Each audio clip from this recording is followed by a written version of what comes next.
Salut et bienvenue sur Bibloom Podcast, le podcast enthousiaste qui pétille, qui t'invite à te poser des questions sur la vie, à changer de point de vue et à chercher des réponses du côté de la bienveillance. J'y partage mes réflexions et découvertes personnelles en fonction de ce que je vis au quotidien et j'invite régulièrement des personnes avec qui j'ai plaisir à échanger pour partager avec toi et t'inspirer.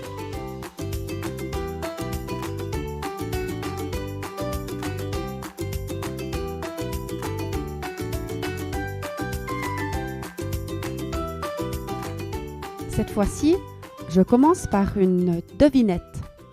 À ton avis, que représentent 13, 27, 46 et 86 ? Mets sur pause un instant. Alors, t'as trouvé ? Eh bien, c'est les 4 épisodes de la saga d'Angelica Petito et toute sa famille. En été 2020, épisode 13, la tribu était sur le point de partir s'installer à la Châlerie en France. En février 2021, épisode 27, je suis allée leur rendre visite au milieu de la France. En mai 2022, épisode 46, lors d'un bref séjour en Suisse, ils ont partagé les doutes qui commençaient à s'installer. Et aujourd'hui, j'ai tendu le micro à Angélique afin qu'elle raconte la suite et la fin de ce joli chapitre de vie. Et voilà, la boucle est bouclée. Découvre dans notre échange la magie de la vie qui nous propose de si merveilleuses orchestrations.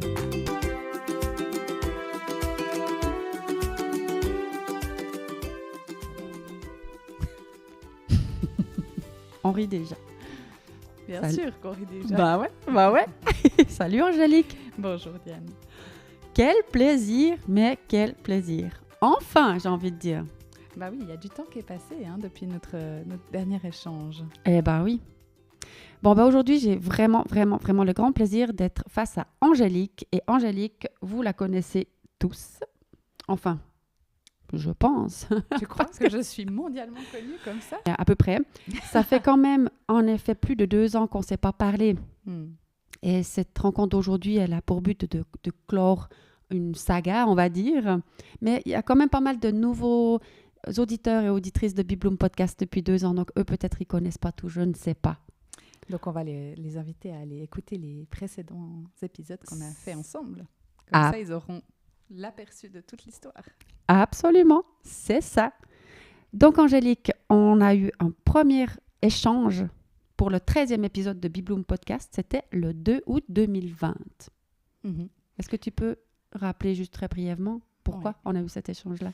Alors, le 2 août 2020, on était en pleine transition de vie, puisqu'on quittait la Suisse en famille pour aller s'installer en France. On avait vendu notre maison familiale dans laquelle on a vécu pendant 10 ans en Gruyère et on était, je pense, en période de camping chez des amis avant de quitter la Suisse pour rejoindre le centre Val-de-Loire en France. Donc vraiment la région, si on prend la carte de la France et qu'on regarde au milieu de la France, le milieu du milieu, c'est là qu'on se rendait, donc à 700 km d'ici pour s'installer dans un lieu vraiment magique. Voilà, c'est ça.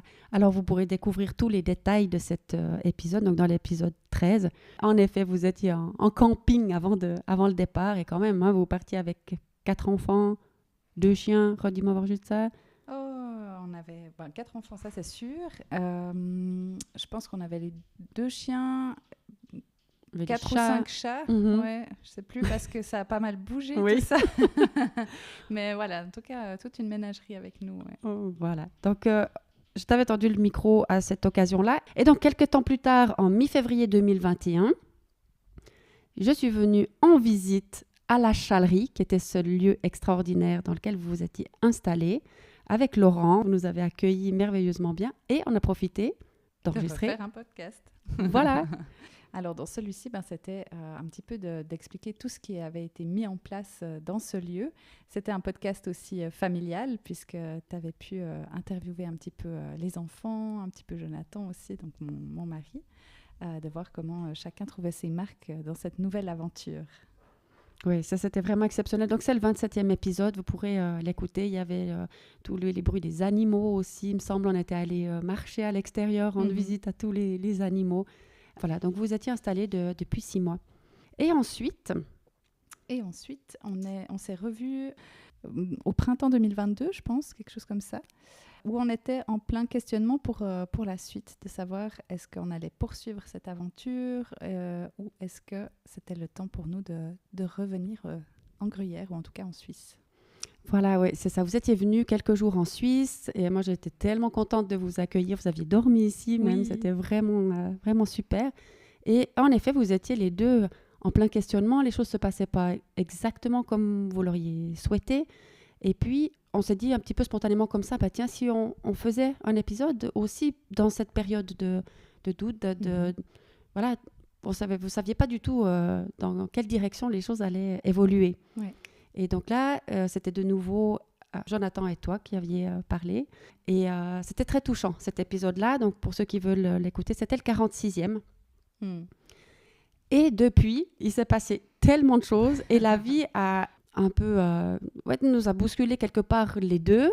Et étonnamment, elle ne nous a pas réunis avant aujourd'hui. Mais aujourd'hui, c'est vraiment le bon moment pour que tu racontes tout ce qui s'est passé depuis 2 ans, un peu plus de 2 ans en fait, depuis ce 46e épisode. Et je suis ravie d'avoir cet échange aujourd'hui, aussi parce que plusieurs personnes m'ont demandé des nouvelles. Ah mais tiens, il s'est passé quoi finalement avec cette famille que tu avais interviewée? J'ai trouvé ça tellement touchant en fait, que des gens aient envie de savoir la suite. Donc moi, je l'ai raconté un peu comme ça à quelques personnes.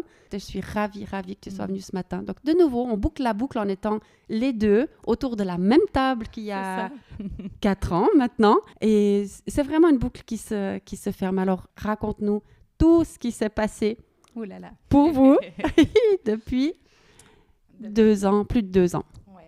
Donc, quand on est venu, au dernier épisode, quand on s'est vu, le questionnement, c'était de savoir est-ce qu'on poursuit cette aventure. Et en même temps, il y avait plein d'indicateurs qui nous mettaient un peu en doute et en questionnement surtout pour la suite. Il y avait donc non seulement le fait que la législation allait changer en France par rapport à l'instruction en famille, et c'est quelque chose qui nous venait vraiment nous questionner, de se dire c'était aussi une des raisons qui faisait qu'on était allé s'installer en France, de pouvoir pratiquer l'école à la maison avec nos enfants. En même temps, certains de nos enfants émettaient le souhait de retrouver l'école ou de découvrir l'école. Donc ça venait aussi bousculer un petit peu ce paramètre-là. Autre chose, c'était que moi qui suis accompagnante à la naissance, qui pratique des soins, des massages, des soins énergétiques, des retraites et autres, c'était une région dans laquelle je pensais pouvoir développer des choses. Et en fait, je me suis rendu compte que c'était très compliqué sur place parce que les gens ne sont pas tellement connectés à ça et ont peu de moyens et ils vont mettre le peu de moyens qu'ils ont dans la terre finalement. Donc, pour moi, c'était assez difficile de ne pas pouvoir répondre à cette passion qui m'anime quand même depuis de nombreuses années. Quelques années, oui. Ouais. Et puis, professionnellement, on s'est aussi rendu compte que ça faisait beaucoup. Jonathan travaillait encore le matin en distanciel pour l'entreprise pour laquelle il a toujours travaillé, finalement. Et quand il a fini cette journée face à son ordinateur, commençait la journée avec les animaux, avec le domaine, et ça faisait beaucoup de choses à mettre en place. Et où on commençait un petit peu à s'épuiser, à pas forcément trouver les ressources dont on avait besoin aussi pour pouvoir alléger notre quotidien. Donc, il y avait tous ces côtés-là qu'on avait un peu sous-estimés. Le fait aussi que ça nous faisait du bien d'être entre nous, mais il y avait aussi ces moments où on avait plaisir à être en lien avec nos familles, avec nos amis, et de pouvoir trouver aussi du relais de temps en temps et de pouvoir juste s'offrir un petit moment de respiration pour notre couple ou pour nous-mêmes. Donc tout ça, c'est venu un petit peu nous questionner. Et puis un des points, c'était vraiment le côté sécurité financière aussi, puisque Jonathan avait son salaire qui tombait chaque mois, et ça nous permettait de continuer nos projets en étant vraiment à l'aise. Comme il y a eu un changement au niveau de la direction, etc., ça a fait que son patron lui a dit, du travail comme ça, il y en a encore pour 2 ans. Ça, je pense que je peux te garantir. Après, je ne sais pas. Peut-être il y a encore, peut-être il n'y a plus. Donc ça, c'était vraiment ce qui nous a un petit peu décidé de nous dire, ça devient inconfortable en fait. Il y a trop de choses qui sont... sont plus alignées en fait avec votre rêve, votre projet, votre... Ouais, c'est ça. Donc, on s'est dit, on se donne ces 2 ans pour repartir vers la suite de l'aventure, finalement. Et peut-être dis-nous juste l'âge des enfants maintenant. Là, aujourd'hui, Oui. ouais. Alors, l'aîné a 14 ans, il vient de fêter son anniversaire. 9, 7 et 4 et demi. D'accord, oui. Et donc là, à partir du moment où vous aviez tous ces doutes et vous aviez un peu 2 ans devant vous C'est pour ça. voilà, réagir ou réfléchir, qu'est-ce que vous Oui. faites. Et là, c'est dingue ce qui s'est passé alors. C'était aussi de se dire 2 ans, c'est un temps qui nous paraissait réaliste, 2 ans, pour se dire on va trouver un acheteur pour ce bien, pour ce lieu. Parce que c'était quand même assez atypique et pas forcément à la portée de la bourse de tout le monde, surtout pour la France. Pour nous, en Suisse, c'est facile, on n'a pas les mêmes moyens, mais en France, ça faisait vraiment un gros budget. Donc, les propriétaires avant nous, ils avaient mis, je ne sais plus, 6 ans pour pour vendre. pour oui, vendre. Je me rappelle bien de ça, en effet. Quand on a tâté le terrain avec notre agente immobilière, qui est absolument géniale, elle nous disait, 18 mois, c'est le minimum qu'il faut compter pour trouver des acheteurs qui correspondent et qui ont les financements derrière pour ce bien-là. Donc ça nous paraissait assez plausible de se dire, voilà, 2 ans, c'est bien, ça nous permet de terminer l'aventure tranquillement, de trouver quelqu'un et voilà, de nous retourner. Et puis voilà, les choses effectivement se sont accélérées. Donc on a mis la maison en vente, on a pris cette décision de la mettre, de créer l'annonce. Et je crois, même pas une semaine après, on a reçu une demande de visite d'un couple qui allait arriver à la retraite et qui commençait leur recherche, mais sans vraiment être décidé à acheter tout de suite. Ils devaient encore travailler jusqu'au printemps suivant. Et c'était vraiment, voilà, ils commençaient à chercher un petit peu. Et finalement, quand ils sont venus voir la maison, nous, on s'est dit, voilà, on sait que ça ne va pas forcément déboucher sur quelque chose, mais c'est toujours intéressant d'avoir un avis, un regard, et puis de voir un petit peu l'effet que ce lieu peut avoir sur les gens. Comme se dire, est-ce que ça va avoir le même effet que ça avait eu sur nous C'était vraiment un total coup de cœur. Oui. Ouais. Et en fait, quand ils sont venus visiter, on a reçu dans la foulée une offre au prix. Enfin, voilà, tout s'est aligné très, très vite. Avant ça, j'avais dit à Jonathan, ce serait super si on peut passer l'été ici tranquillement. Et puis, au début de l'automne, on rentre, quoi. Voilà, comme ça, c'est chouette. Et c'est ça qui s'est passé. Oui. Oui, c'était complètement fou. Hein. C'était complètement fou et improbable. Il y avait tellement de paramètres qui nous disaient non, ça va prendre du temps, ça va prendre du temps. Et finalement, ça s'est fait. On n'a rien de temps, quoi. Ouais. Et donc, vous avez réussi à vendre la maison beaucoup plus rapidement que ce que vous pensiez. Et par contre, vous n'aviez pas de lieu en Suisse. Après, c'était ça, parce que quand on se dit, on a 2 ans pour faire ce changement, tout à coup, ça se précipite un petit peu. Et puis, on ne déménage pas comme ça quand il y a 4 enfants, quand il y a des animaux, etc. Donc, c'est vrai que là, ça nous a soulevé un poids, je dirais, ça nous a ôté un poids aussi, parce que les nouveaux propriétaires ont repris énormément d'animaux qu'on avait sur place, mais restait pour nous à déménager avec nos chiens, avec nos chats, ce qui était déjà ça fait déjà pas mal. Donc après on a cherché dans différents lieux, on s'est questionné où est-ce qu'on voulait aller. Et puis finalement, le fait que Jonathan aime son travail et qu'il avait envie de pouvoir continuer dans cette entreprise, ça a aussi orienté le fait qu'on n'avait pas forcément envie qu'il ait des heures de route à faire chaque jour ou que peut-être il ne rentre pas certains soirs pour être plus proche du travail. Enfin, voilà. Donc ça a quand même restreint un petit peu le périmètre de recherche. Et puis, on a mandaté nos beaux-parents pour aller faire les visites des biens qui pouvaient être intéressants. Donc, c'était aussi une aventure de se faire une idée sur un bien à distance comme ça, d'avoir leur avis qui n'est pas forcément exactement le regard que nous, on pourrait avoir, mais qui était vraiment hyper aidant pour avoir en tout cas un premier jet et éliminer certains biens d'office et voilà. Approfondir les recherches sur d'autres. Ouais. D'accord, donc là, extrêmement rapidement, vous avez trouvé, en un délai très court, une grande maison qui peut vous accueillir tous. Au Mouret, donc entre Bulle et Fribourg. Donc géographiquement, c'était vraiment très chouette. Elle correspondait pas forcément enfin, c'était très différent par rapport à la Chalerie, mais il y avait quand même un grand terrain et effectivement, c'était une très, très grande maison qui fait que les enfants, enfin, chacun avait vraiment son espace pour pouvoir se sentir à l'aise et retrouver vraiment quelque chose de confortable. Après, c'était une maison qui était assez ancienne, avec pas mal de travaux à faire, et pour qu'elle soit confortable sur du long terme, je dirais. Et on sentait que c'était une maison de passage, dans le sens où on se disait, c'est pas un lieu où on va finir notre vie, où on va à la retraite, on ne se voit pas rester là. Peut-être on est là 5, 10 ans, le temps que les enfants prennent un peu leur envol, et puis après, on changera. Enfin, voilà, on savait que ce serait pour un temps, mais pas pour toute la vie. Oui. Ah oui. Et donc, vous êtes rentrés, tous les enfants étaient scolarisés à nouveau. Vous avez l'école à la maison, ça, c'était terminé, ce chapitre-là. Et vous étiez dans cette maison, mais vous saviez que ce n'était pas pour du très long terme, mais les enfants étaient contents à l'école. Il me semble que tu disais que ça, c'était quelque chose d'important. Et donc, pour vous, c'était OK d'avancer là. Je me rappelle même que vous aviez engagé des procédures pour faire des travaux. Donc, on avait fait effectivement des demandes de devis, etc. Des assez gros travaux. Oui, hein. oui. Et donc, vous êtes bien installés, les enfants sont contents à l'école, vous êtes de retour. Tout ça, c'était déjà un miracle que la maison soit vendue, un miracle, vraiment une chance que vous ayez trouvé très rapidement cette grande maison qui pouvait accueillir tous les enfants et tous les animaux. Et ça s'est passé en 3 mois, 2-3 mois, très très rapidement. Entre le moment où on a mis en vente la maison en France, donc c'était en juin, et puis le moment où on est arrivé ici en Suisse, c'était septembre. Oui, voilà, extrêmement rapide. Ouais. Et puis alors là, qu'est-ce qui se passe 1 année plus tard? De nouveau, un miracle de la vie, on va dire comme ça. La vie est toujours très drôle comme elle orchestre les choses. Oui, moi, j'adore ça aussi.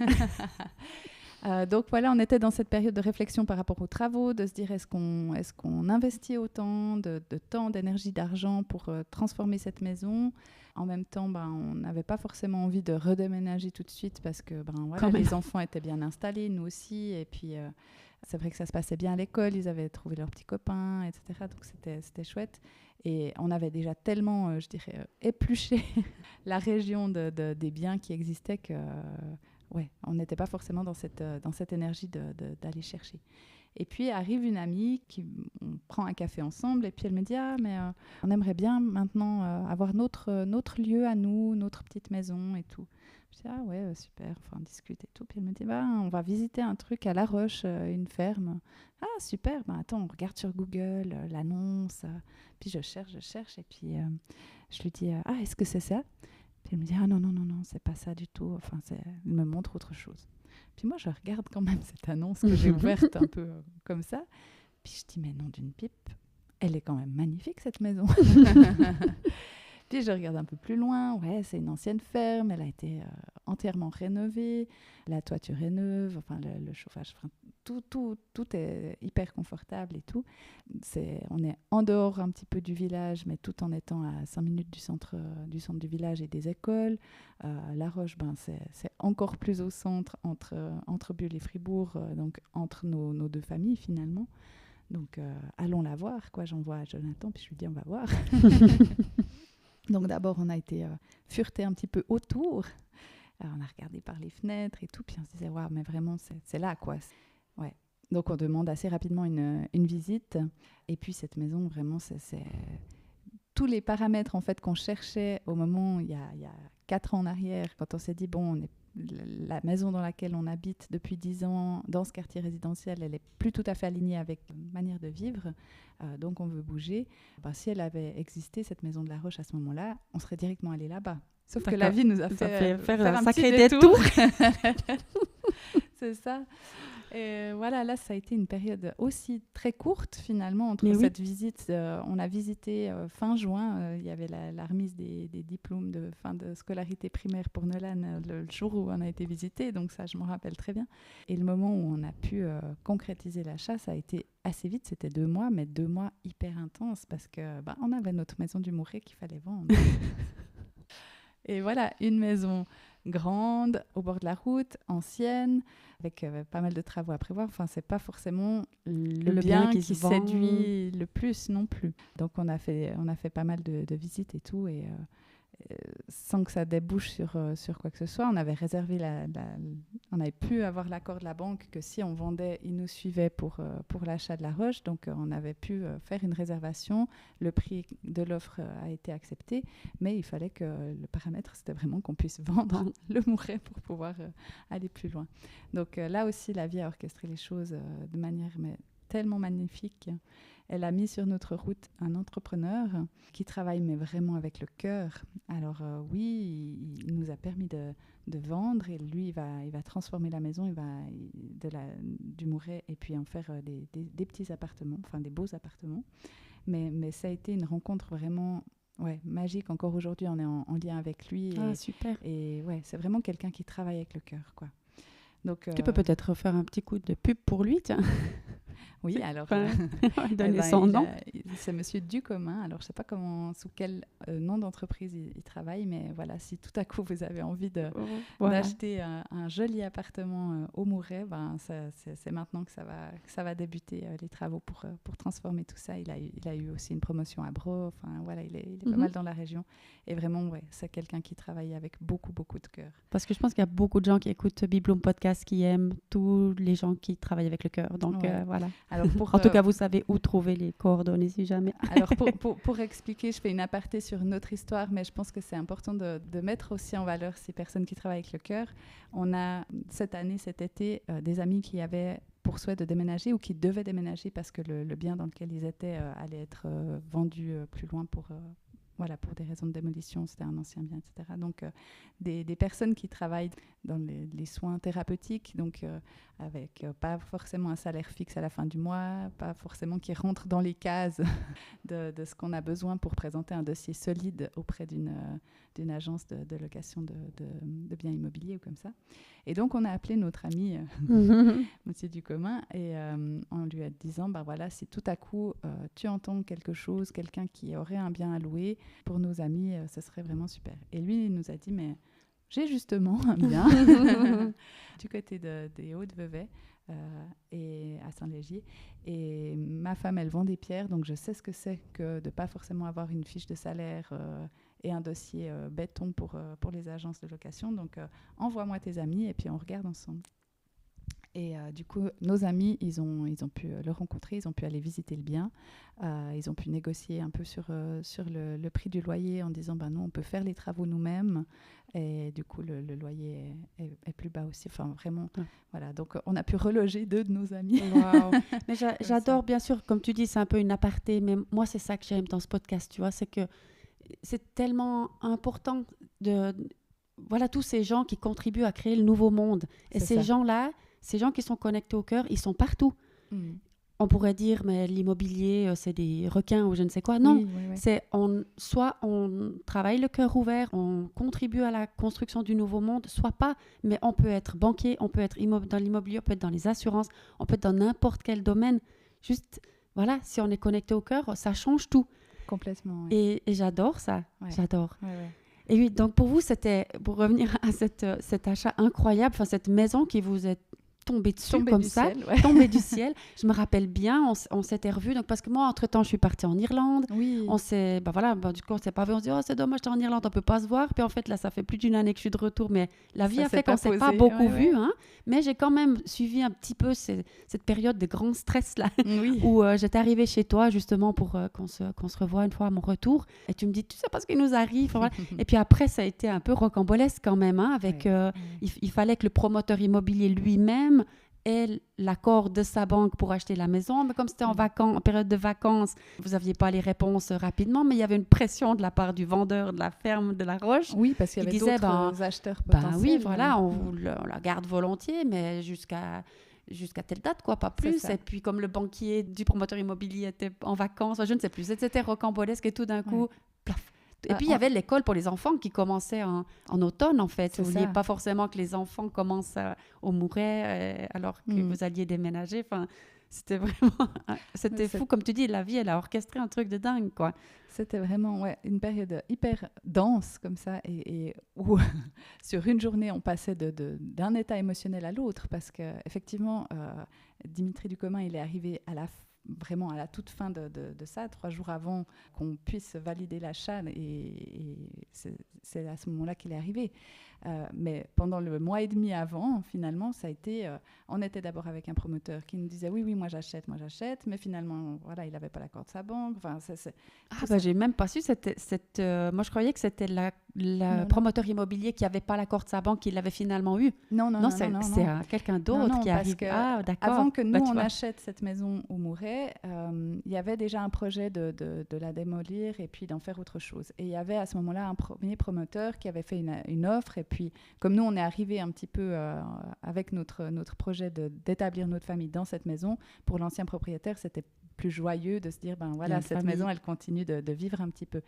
Et puis, quand on a voulu nous vendre, on a recontacté ce premier entrepreneur qui dit oui, je veux toujours l'acheter, mais sauf qu'entre-temps, il avait acheté d'autres biens et puis sa banque grinçait un peu des dents et au final, voilà. Et comme effectivement, c'était une période de vacances, lui était à l'étranger, le banquier était en vacances, enfin, ça a pris du temps jusqu'à ce que on sache que non, c'était fini. Et lui, nous peut-être on a été un peu naïf quelque part, mais pour lui, c'était tellement clair qu'il allait l'acheter que finalement, on s'est dit, c'est bon.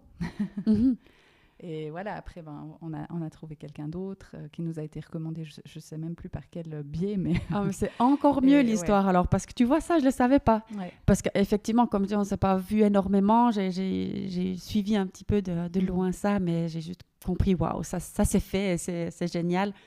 Magnifique, mais vraiment, j'adore. Donc, en fait, pour arriver dans cette maison que vous cherchiez finalement en 2019, avant de partir à la Chalerie, ça a pris 5 ans pour que vous arriviez là où vous vouliez et vous avez déménagé. Si on récapitule, vous êtes d'abord allé camper.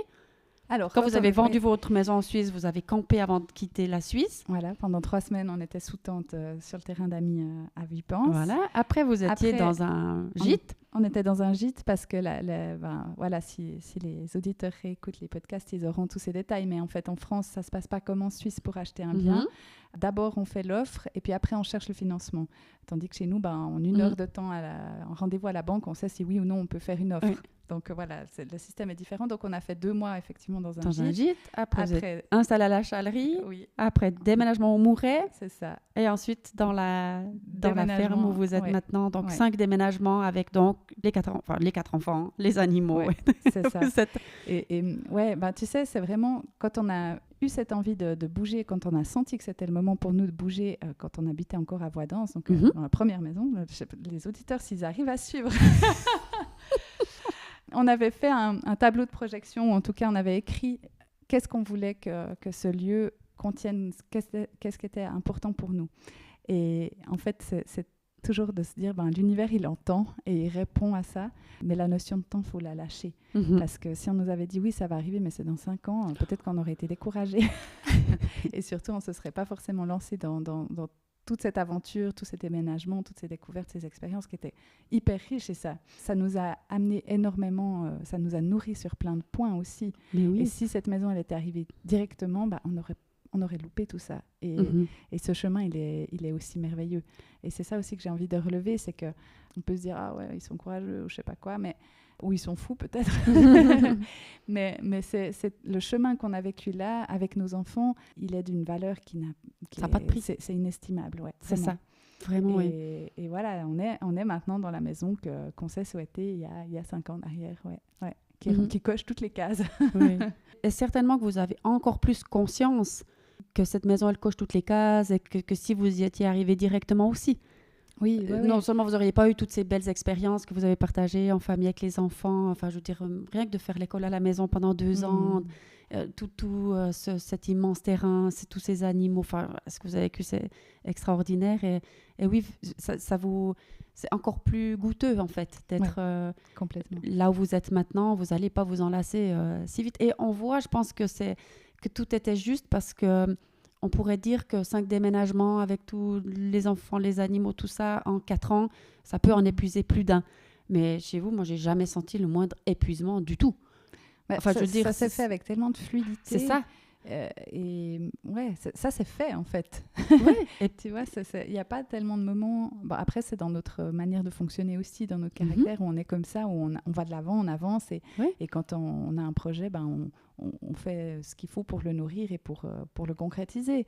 Là, ça fait maintenant un peu plus d'une année qu'on est installé dans cette merveilleuse maison à La Roche.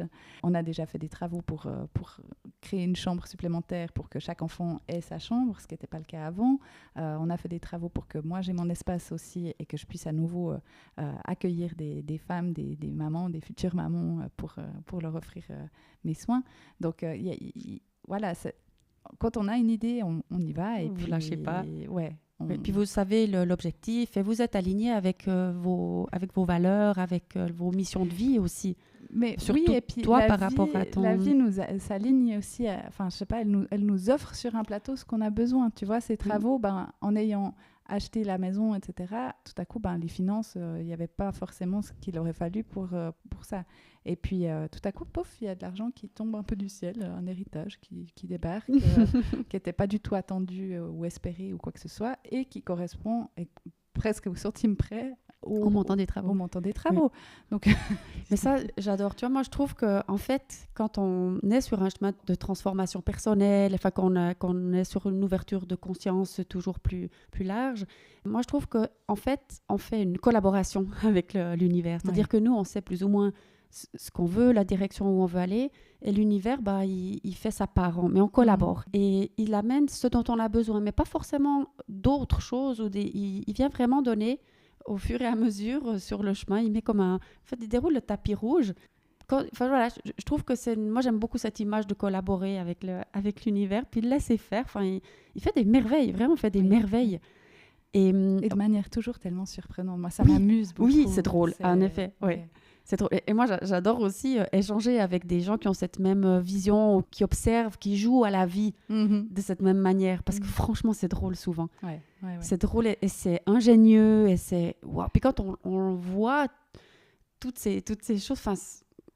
c'est un peu magique quand même. Quoi. Oui. C'est vraiment la magie de la vie, c'est ça. Quoi. Oui. Autant je peux la voir dans des choses comme ça, autant quand je vois naître un bébé, c'est cette même magie de la vie. C'est cet émerveillement de se dire, mais waouh, c'est tellement complexe et tellement parfait finalement. Oui. Et tu restes juste subjugué. Quoi. Oui, c'est ça. Donc, parle-nous peut-être un peu aussi de tes projets quand même, parce que comme tu exprimais, quand tu étais à la chalerie, et là, j'avais vraiment senti, tu vois, dans les discussions qu'on a eues, où je sentais que tu étais en train de t'éteindre parce que tu ne pouvais pas dispenser, en fait, tout ce qui te tient tellement à cœur. Tu ne pouvais pas t'épanouir, tu ne pouvais pas grandir et prendre ta place. Ça ne se faisait pas. Et vraiment, on sentait dans ton énergie, comme une petite flamme qui s'éteignait comme ça. Totalement. Et là, je crois que tu t'es bien rattrapée, n'est-ce pas? Oui, là, ça Oui, effectivement, c'est toujours, tu sais, de voir la personne avec ses différentes casquettes. Et autant je suis hyper nourrie dans mon couple, autant je suis hyper nourrie dans mon rôle de maman, avec ses hauts et ses bas. Des fois, c'est génial. Et des fois, t'aimerais partir sur une île déserte. Mais voilà. Autant mon côté professionnel, ça aussi, on l'avait un petit peu sous-estimé quand on est parti, de se dire, mais en fait, c'est vraiment quelque chose qui me nourrit énormément. Et si j'ai pas ça, c'est comme si on te prive de nourriture, quoi. Alors, il y a des gens qui arrivent à jeûner pendant très longtemps, mais c'est pas mon cas. Moi, j'adore manger. Et vraiment, ouais. Donc, depuis qu'on est rentré, je revis vraiment à ce niveau-là. À nouveau, j'ai pu accompagner des naissances, prendre soin de maman ou future maman, créer des cercles de femmes. Et encore ce soir, on a une tente rouge. Retrouver aussi ce lien avec Audrey, qui est vraiment une amie de cœur, une sœur de cœur, et avec qui on co-crée énormément de choses dans ce milieu-là du bien-être et du bien-être, de la périnatalité.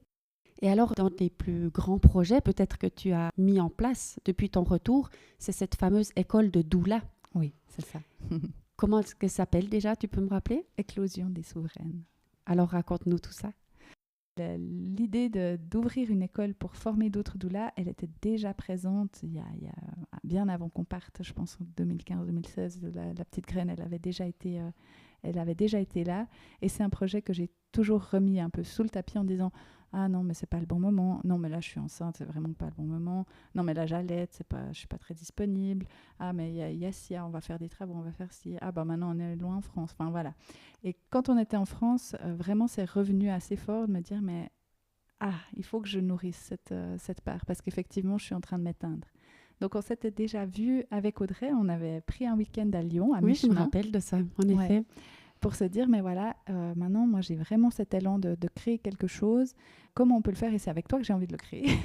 Donc, comment on peut faire pour créer ensemble, or qu'on est à 700 km l'une de l'autre, dans 2 pays différents? Est-ce qu'on fait une formation multinationale, du coup, internationale plutôt, entre la Suisse et la France? On savait qu'on voulait du présentiel. Enfin, voilà, il y avait des choses qui étaient très claires et d'autres qui l'étaient beaucoup moins avec cette situation et cette distance. Et puis après, voilà, la vie a fait que les choses se sont accélérées, ça a bougé. Donc, de nouveau, ce projet-là est venu se mettre un peu sous le tapis. Après, on s'est installé au Mouret, le temps qu'on prenne un petit peu nos marques et tout. Et puis, juste un peu à la même période où on s'est dit, on va vendre le Mouret et puis on va acheter cette maison à La Roche.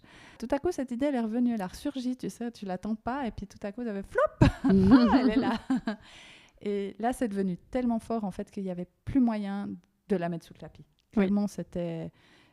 Là, j'avais plus de bonnes excuses, entre guillemets, pour dire non, mais c'est pas le moment. C'est pas le moment et je sais pas quoi. J'ai laissé passer le train plusieurs fois. Là, j'y vais, quoi. C'est drôle, ça, comme tu l'exprimes, parce que quand on a fait ensemble le programme des 21 jours de l'optimisme, on parle de ça, que la vie, elle nous met des opportunités sous le nez, et puis parfois on les prend, parfois pas, mais en fait, le train, il repasse régulièrement. Donc, si on n'est pas monté 1 fois, 2 fois, 3 fois dans le train, la vie, elle nous le remet, elle nous donne cette chance-là. Et ça me rappelle cette conversation qu'on a eue dans une de nos vidéos. Donc là, finalement, tu l'as pris, ce train, et tu as comme téléchargé tout le programme de pour cette école. Écoute, c'était tellement... Alors, bien sûr, on avait déjà dégrossi certaines choses avec Audrey quand on s'est vu là à Lyon, mais en une matinée ou une soirée, je ne me rappelle plus, mais il y a tout qui est descendu, le programme, quels intervenants, où géographiquement, enfin, le prix, tous les détails, le nombre d'étudiantes, enfin, vraiment, tout est descendu de manière très claire et très fluide. Et le logo, le nom, enfin, tout s'est fait en l'espace de finalement quelques heures, quelques jours pour le mettre en matière. Après, on a créé le site. J'ai rencontré, là aussi c'était très drôle, une jeune femme sur LinkedIn. Moi, je ne suis absolument pas sur LinkedIn. Enfin, j'ai un compte, mais j'y vais jamais. Donc, si vous voulez entrer en contact avec moi, c'est vraiment pas le bon canal.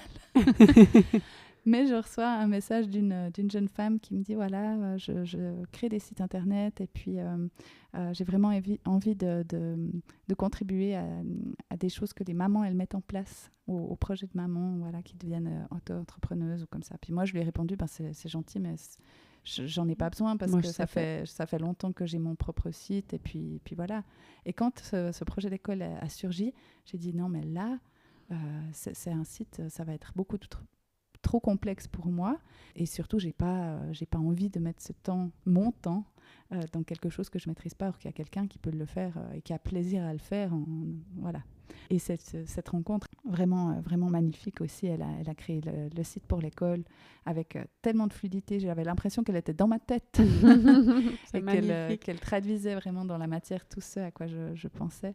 Donc, ça a été le début d'une nouvelle aventure remplie de tellement de belles rencontres, que ce soit avec les intervenants. Alors, certains, je les connaissais déjà bien en dehors de la formation, à un niveau plutôt personnel, mais j'avais encore pas forcément collaboré avec eux sur le plan professionnel. Et waouh, quoi, de découvrir en fait la magie de chacun.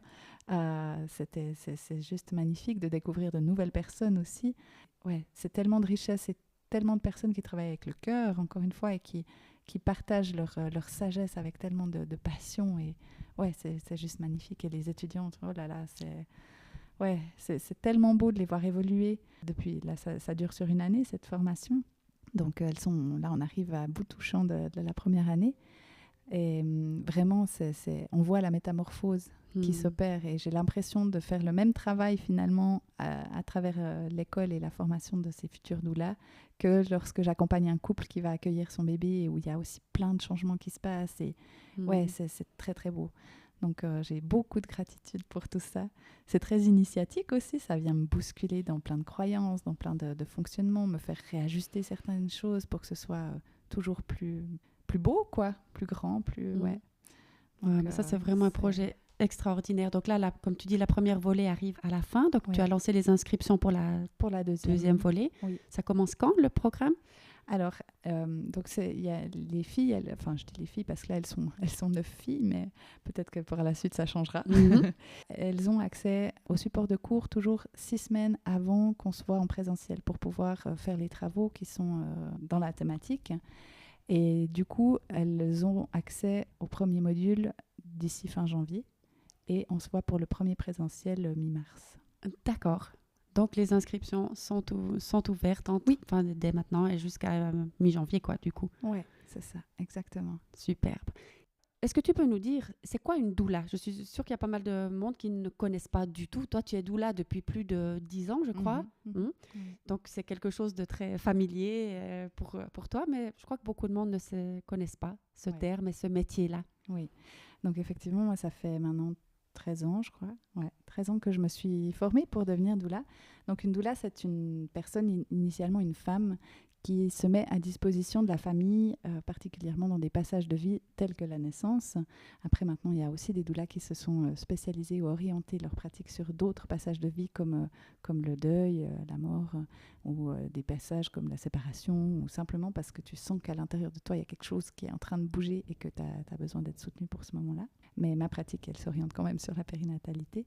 Donc, c'est une personne qui est là pour accompagner les familles plutôt d'un point de vue psycho-émotionnel et logistique aussi. On a un rôle vraiment informatif pour donner aux familles l'ensemble des possibles, qu'ils puissent avoir vraiment tout le champ de vision de ce qui est possible de faire, de vivre, et qu'ils puissent faire des choix éclairés. Ça va être de pouvoir se déposer aussi. On fait beaucoup d'écoute de ce que traversent les familles dans ce passage important de la vie.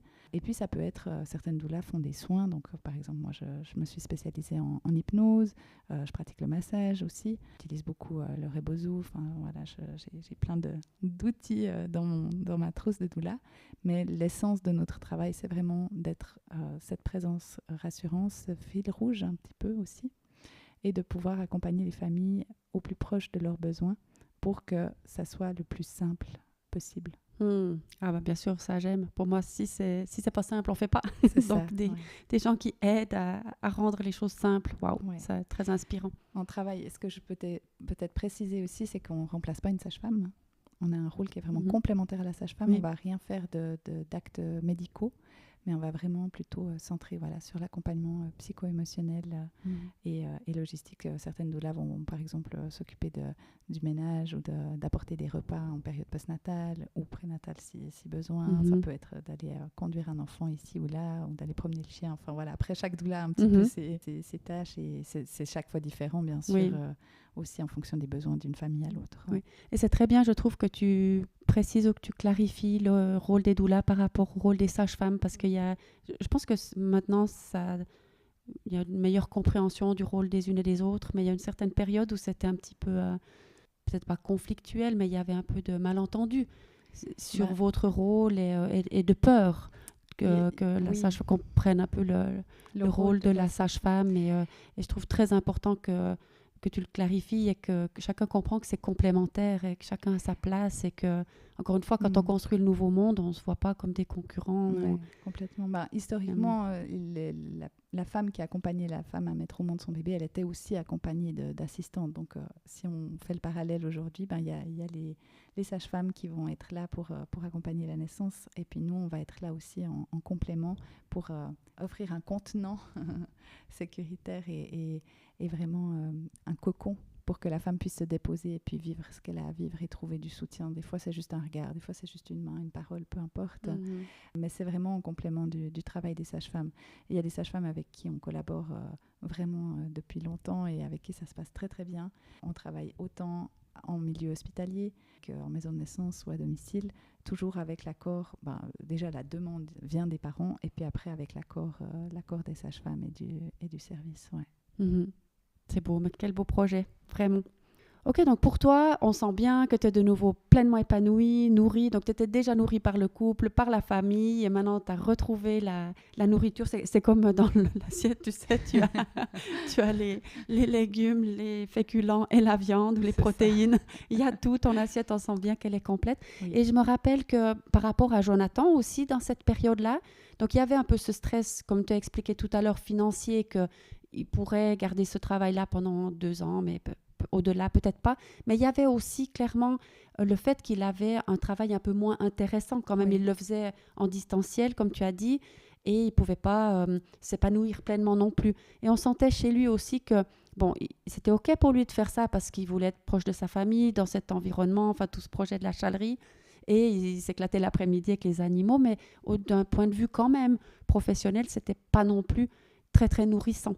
Non, Quelle est totalement. sa situation maintenant, en fait, Donc, d'un point de vue professionnel? il est toujours dans la même entreprise. Et aujourd'hui, il est vraiment, moi je le sens vraiment, alors lui pourrait en parler mieux que moi, mais moi je le sens vraiment bien et épanoui aussi dans le sens où il fait un travail qui est très varié. Il a pu garder un petit peu ce qu'il faisait en France, donc il y a des moments où il est face à son ordinateur et il fait de la normalisation ISO, voilà, pour ceux à qui ça parle. Mais voilà. Et puis il a retrouvé aussi un petit peu le contact avec la clientèle, ce qu'il aimait énormément avant qu'on parte. Il s'occupe un peu des ressources humaines, de la sécurité à l'entreprise. Il est vraiment en lien avec la direction et puis avec ses collègues. Et ça, c'est, voilà, ceux qui connaissent Jonathan savent que c'est quelqu'un qui est très jovial et qui est très dans ce contact humain aussi. Oui. Et ça vient beaucoup le nourrir. Ouais. Il y a une belle complicité. Et voilà, c'est ce qu'on dit toujours, on ne sait jamais où la vie va nous mener, mais l'important, c'est aussi de pouvoir apprécier ce qu'on a là, maintenant, aujourd'hui. Et à ce niveau-là, je crois que vraiment, c'est très chouette, quoi.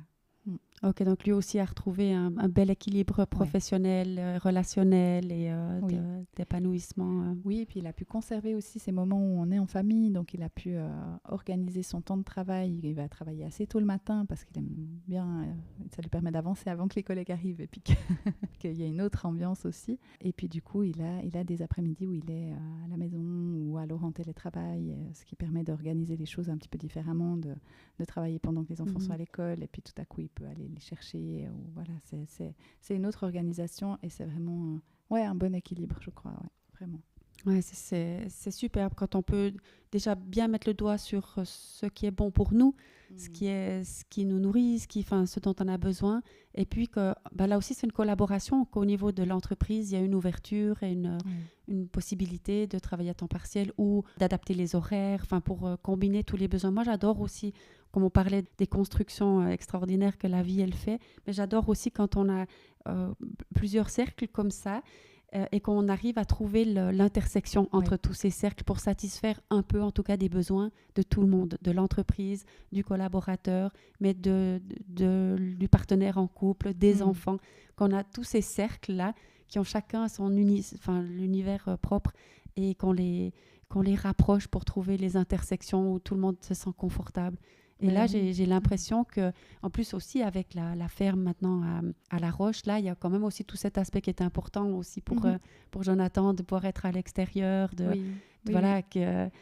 qui était le point de départ, qu'il avait envie d'être plus proche de la nature. Et complètement. Donc j'ai vraiment l'impression que pour toute la famille à Petito, là, chacun et tout ce qu'il y a autour de vous, parce qu'avec vos contributions au monde, que ce soit Jonathan dans son entreprise ou toi avec tout ce que tu crées, tous les gens que tu accompagnes, ça fait un sacré large éventail de personnes qui bénéficient de votre bel équilibre familial, de couple, professionnel. Ça, c'est beau, c'est vraiment beau. Bravo. Ouais. Tu sais, il y a comme quand j'entends ça, c'est comme, en fait, on n'a pas de mérite parce que ça se fait tellement facilement et juste on est heureux avec ça, tu vois. Oui, et on a énormément de chance aussi d'avoir dans notre couple énormément de communication, de bienveillance. On avance ensemble, quoi, vraiment. Donc c'est aussi, c'est facile en fait, c'est ça. Ah, oui. C'est vraiment facile et ouais, bien sûr, il y a des périodes où il y a des questionnements, où on se dit, avec tel enfant, qu'est-ce qu'on pourrait faire pour que ça soit plus fluide, parce que il y a des périodes où c'est plus compliqué ou comme ça, mais notre force, c'est vraiment notre couple, je crois, parce que dans tous ces aspects, que ce soit dans mes projets par rapport à mes activités de doula ou l'école, ou le travail de Jonathan comme ça, on échange aussi énormément là autour, et puis on est vraiment soutien l'un pour l'autre. Ouais. C'est beau. D'ailleurs, tu as écrit un livre sur le couple, sur le couple, sur votre couple, le couple. Ouais. En fait, régulièrement, on a des personnes qui viennent vers nous en nous disant « Mais comment vous faites ?»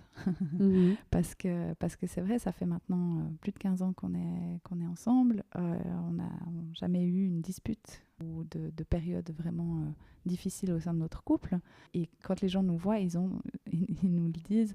On a l'impression que c'est un jeune couple. Ça fait genre 2 mois que vous êtes ensemble. Tu vois, il y a encore cette période où tu es tout amoureux. Puis ça nous a jamais quittés, en fait. C'est beau. Et on s'est dit, mais c'est vrai, autour de nous, on voit plein de couples qui dysfonctionnent un peu, ou en tout cas où c'est pas si fluide que ça.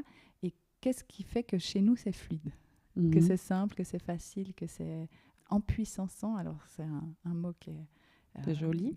Voilà. En puissance. Oui, c'est vraiment, ça vient nous donner cette puissance et cette force pour chacun de nous et au sein de notre couple et de notre famille. Et du coup, on s'est dit, on va déposer un petit peu les clés de ce qui nous semble être le plus essentiel.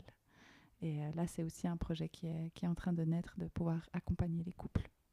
Ouais. D'accord, de proposer des ateliers ou des... Oui. Oui. Je crois que vous l'avez déjà fait, même ou sur un week-end. On l'a fait l'année passée, il y a 2 ans maintenant, sur un week-end où on a pu amener plusieurs couples à se replacer au centre et à prendre soin d'eux à travers différentes propositions, suggestions.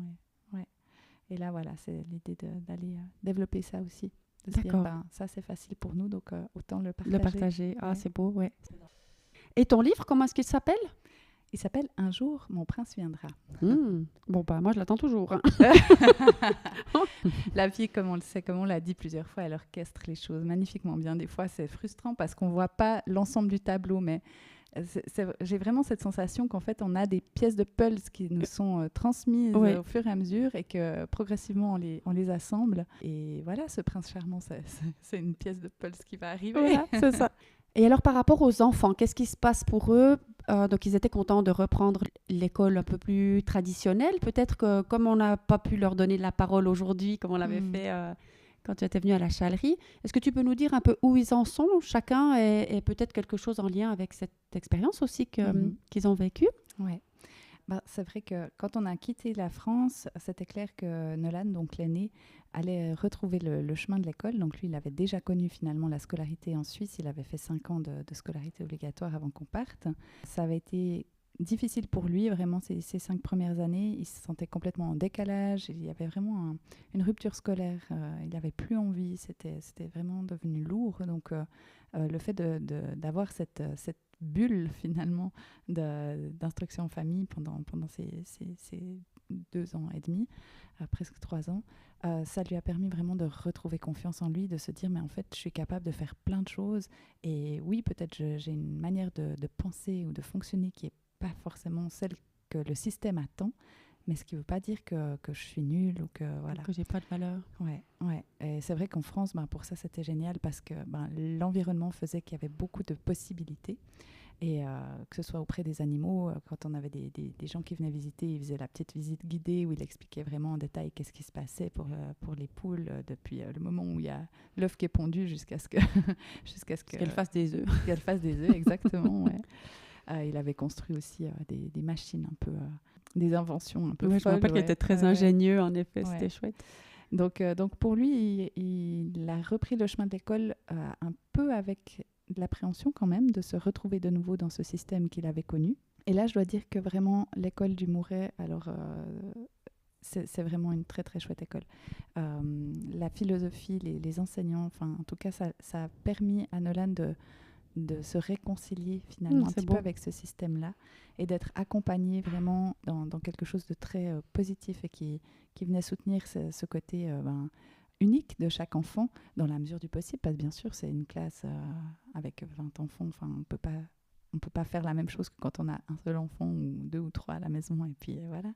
Mais vraiment il a pu aussi créer des contacts avec les autres élèves et des belles amitiés, ce qu'il n'avait pas forcément avant. Il se sentait toujours un peu rejeté, tu vois, en dehors, il ne correspondait pas pas les mêmes centres d'intérêt et tout. Donc pour lui ça a été vraiment un retour qui s'est passé avec beaucoup beaucoup de joie. Puis après, avec le changement de lieu de vie, il a un petit peu perdu contact avec ses copains. Et puis maintenant, il est à l'école secondaire. Alors ça se passe très bien. Il a déjà fait plusieurs stages, donc il sait maintenant exactement ce qu'il veut faire. Il a déjà sa place d'apprentissage qui est trouvée. Donc, Wow. ouais, je le sens vraiment bien dans ses baskets, en fait. On a une très, très belle complicité. Voilà, à 14 ans, il y a aussi plein de nouvelles discussions qui peuvent avoir lieu et il est très responsable. Il adore le drone, donc il va faire des prises de vue ici et là. Il fait des petits montages aussi pour moi. Enfin, Super. ouais, c'est vraiment très chouette pour lui. Et puis alors, la deuxième, c'est Lunalou. Lunalou, ouais. Lunalou, quand on était en France, elle a toujours adoré l'école. Tout ce qu'on faisait à l'école, à la maison, elle a toujours adoré. Une curiosité et beaucoup de facilité aussi. Et elle, c'était vraiment sa demande de découvrir c'est quoi l'école en dehors de la maison. Donc, même si on était resté en France plus longtemps, elle aurait aussi rejoint le système scolaire pour répondre à son envie. Quand on est arrivé au Mouret, la directrice d'école lui a fait passer quelques tests. Alors, je ne sais pas si on peut appeler ça comme ça, mais en tout cas, elle a évalué, je dirais, son niveau. Et assez rapidement, elle a vu qu'elle avait un niveau plus avancé, je dirais, que là où elle aurait dû en être. Donc, elle a sauté une classe, je ne sais pas si on dit comme ça, mais en tout cas, voilà. Et ça se passe très, très bien. Elle est vraiment à l'aise. Elle a trouvé plein de copines aussi. Donc, socialement, c'était très chouette pour elle. Et elle adore aller à l'école. Elle adore apprendre. Elle a énormément de facilité. Enfin, pour elle, encore maintenant, donc il y a eu ce changement d'école aussi pour elle. Et la même chose, elle est toujours aussi à l'aise. Elle a trouvé 2 nouvelles copines. Et vraiment, elle est hyper épanouie. Et pour elle, les vacances, c'est nul, quoi. C'est chiant. On a le droit de dire ça dans un podcast, mais vraiment, c'est quand que l'école, elle recommence, quoi. Donc, ouais, c'est cadeau. C'est vraiment magique. Et puis, pour Oline, elle avait connu que l'instruction à la maison aussi. Puis elle serait bien restée un petit peu plus longtemps à la maison, tu vois. Et quand on lui a dit, voilà, quand on retourne en Suisse, tu vas commencer l'école aussi. C'était pas forcément très confortable pour elle. Puis après, assez vite, c'est passé parce qu'elle a vu qu'il y avait des copines, qu'il y avait d'autres avantages. Et puis, elle trouve aussi son compte. Après, pour elle, c'est là où c'est le moins clair, je dirais, dans le sens où elle adore aller à l'école, elle adore ses copines, elle a énormément de facilité. Donc, elle a aussi plutôt un peu en avance sur le programme, mais pas forcément suffisamment pour vraiment se dire oui, ça vaut la peine de l'avancer scolairement d'une année. D'une année. Donc, elle a fait l'année passée déjà un stage en 2H. Et puis, après, elle a refait un stage de la 2H. Elle a été faire un stage à 3H. Et puis là, de nouveau, avec ses maîtresses, on s'est posé la question. Puis finalement, en fait, on la sent juste bien là où elle est. Et on la laisse faire son chemin, son bout de chemin, en étant vigilant qu'il faut peut-être la nourrir sur d'autres points de vue, sur d'autres plans.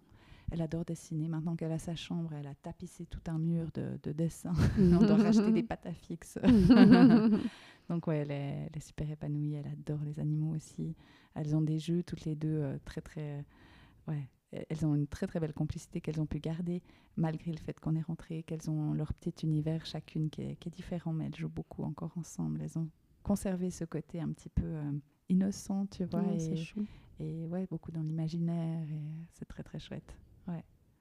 Et puis, Lindel, il a débuté l'école cette année. Ouais, il a fait sa première rentrée cette année. Donc, pour moi, c'était aussi tout bizarre, tout à coup, de me retrouver des matinées, comme maintenant, sans enfant, libre, à pouvoir réorganiser mon temps un peu comme je l'entends, à pouvoir à nouveau consacrer aussi plus de temps à mes activités. Et c'est super bien tombé avec l'ouverture de l'école, parce que c'est vrai que ça m'a demandé aussi pas mal de travail de rédaction et d'organisation, etc. Donc, ouais, lui, il aime beaucoup aller à l'école aussi, il aime beaucoup les copains, il y va volontiers, quoi, vraiment, c'est très, très chouette. Et on va à l'école à pied, on fait des petits jeux sur le chemin, donc il y a beaucoup de joie, en fait, liée à l'école. Et pour moi, c'est vraiment...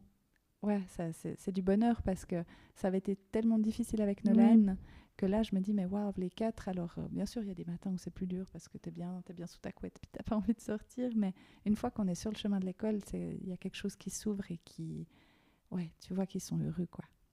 Mais quel bel échange. Et donc, tout le monde va bien, quoi. Tout le monde va bien, tout le monde va très, très bien, ouais. Eh bien, c'est fantastique. Donc moi, vraiment, je crois, je sais pas qu'est-ce que tu veux donner comme petite mot de conclusion, mais moi, je suis ravie d'avoir pris ce temps avec toi ce matin. Ça me remplit moi-même de joie d'entendre d'entendre votre histoire. J'espère que ça va remplir de joie les auditeurs et auditrices qui prennent le temps de nous écouter. Qu'est-ce que tu dirais comme mot de conclusion? Qu'est-ce que j'aurais envie de dire? Qu'en fait, ce qui est important, c'est de trouver toujours là où c'est enrichissant pour soi. Et que ce soit des grands rêves, de ne pas avoir peur d'aller les concrétiser, d'aller les rencontrer et de savoir en tirer le meilleur aussi. Parce que, comme on l'a dit, on a appris tellement à travers ces 2 années en France et ça a permis de solidifier, de créer un socle solide vraiment pour faire notre retour en Suisse en sachant mieux qui on était et ce qu'on voulait. Et c'est vraiment venu comme cette pièce de puzzle. Et que le chemin il est tellement beau quoi, donc c'est de savourer chaque étape et d'aller de l'avant quoi. Alors savourons chaque étape et allons de l'avant. Je trouve que c'est vraiment beau comme conclusion. Merci beaucoup chère Angélique. Merci à toi Diane, c'est toujours un plaisir. Ouais. Et merci aux auditeurs et si vous avez envie de partager, de réagir, moi j'ai toujours plaisir à rencontrer de nouvelles personnes, à échanger et tout, donc avec joie. Vous savez où nous trouver. C'est ça. Voilà. Et on vous envoie tout plein d'amour. Oui. À bientôt. À bientôt, merci.